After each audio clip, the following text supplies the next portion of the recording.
ഇപ്പോൾ പ്രതിപക്ഷ നേതാക്കൾ മാധ്യമങ്ങളെ കാണുകയാണ് തത്സമയം.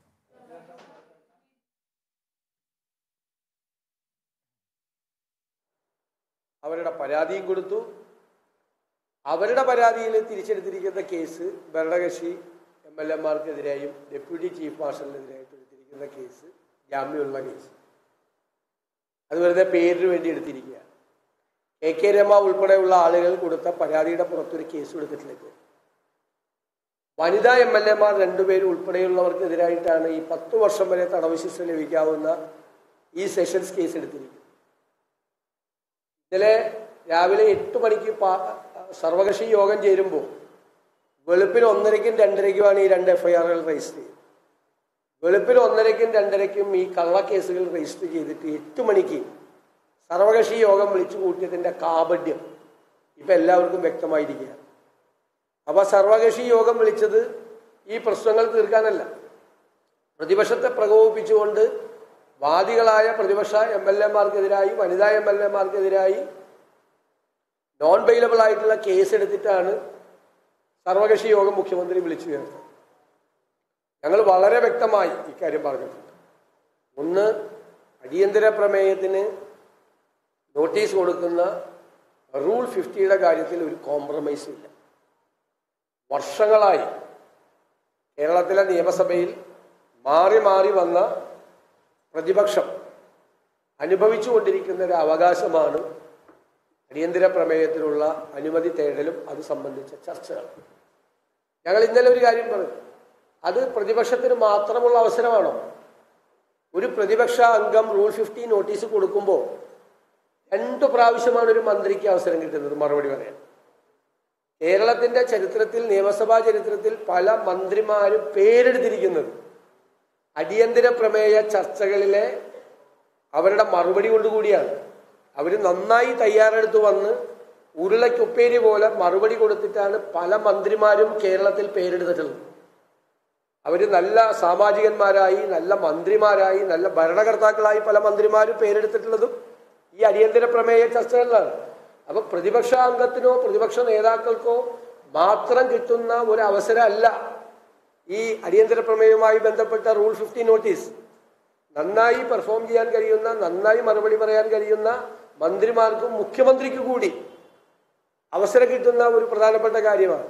അപ്പോൾ അത് തങ്ങൾക്ക് അലോസരം ഉണ്ടാക്കുന്നു, അപ്രിയങ്ങളായ കാര്യങ്ങൾ പറയുന്നു എന്നതിൻ്റെ പേരിൽ, കേൾക്കാൻ ഇഷ്ടപ്പെടാത്ത കാര്യങ്ങൾ പ്രതിപക്ഷം പറയുന്നു എന്നതിൻ്റെ പേരിൽ ആ അവകാശം പൂർണ്ണമായി നിഷേധിക്കുന്ന തരത്തിലേക്കാണ് പോകുന്നത്. ഇന്നലെ സർവകക്ഷി യോഗത്തിൽ മുഖ്യമന്ത്രിയുടെ സംസാരമാണ്, ഞങ്ങൾ പരിശോധിക്കും, ഞങ്ങൾ നോക്കി, എന്നിട്ട് വേണമെങ്കിൽ തരുമെന്നാണ്. അങ്ങനെ അവർ വേണമെങ്കിൽ തരുന്ന ഒരു ഔദാര്യം കൈപ്പറ്റാൻ വേണ്ടി അവരുടെ മുന്നിൽ നിൽക്കുന്ന ആളുകളല്ലല്ലോ ഞങ്ങൾ വർഷങ്ങളായിട്ടുള്ള ഇത്. ഞാൻ ചോദിക്കട്ടെ, വളരെ സിമ്പിളായിട്ട് ലഘുവായിട്ട് നിങ്ങളോടാണ്, ഇത് കൊണ്ടുപോയി ഞങ്ങൾ സറണ്ടർ ചെയ്ത് ഞങ്ങൾ മിണ്ടാതിരുന്നാൽ ഞാനടക്കമുള്ള കേരളത്തിലെ പ്രതിപക്ഷ നേതാക്കന്മാർ മുഴുവൻ വിചാരണ ചെയ്യപ്പെടും.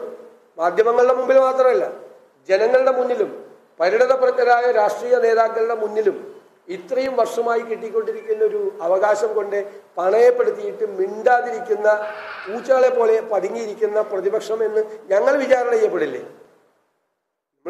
ഞങ്ങൾ എന്തുകൊണ്ടാണ് ഈ സമരം വളരെ അഗ്രസീവായി മുന്നോട്ട് കൊണ്ടുപോകുന്നത് എന്ന് നിങ്ങൾ വഴി ജനങ്ങളോട് പറയാനുള്ള ഉത്തരവാദിത്വമുണ്ട്. അതുകൊണ്ടാണ് ഞാൻ പറഞ്ഞത്, നേരെ തിരിച്ച് ഞങ്ങൾ ഈ സമരവുമായി രംഗത്തിറങ്ങാതെ ഞങ്ങൾ ഇത് കേട്ട്, ശരി, മുഖ്യമന്ത്രിക്ക് അങ്ങേക്ക് ദയവ് പോലെ രാവിലെ എണീക്കുമ്പോൾ ഞങ്ങളോട് ദയവുണ്ടായാൽ ഞങ്ങൾക്ക് റൂൾ 50 നോട്ടീസ് തരിക, ദയവുണ്ടായാത്ത ദിവസമാണെങ്കിൽ ഞങ്ങൾക്ക് തരാതിരിക്കുക എന്ന അദ്ദേഹത്തിൻ്റെ തീരുമാനത്തെ ഞങ്ങൾ സമ്മതിച്ച് ഞങ്ങൾ പോന്നാൽ ഞങ്ങൾ പിന്നെ ആരായി?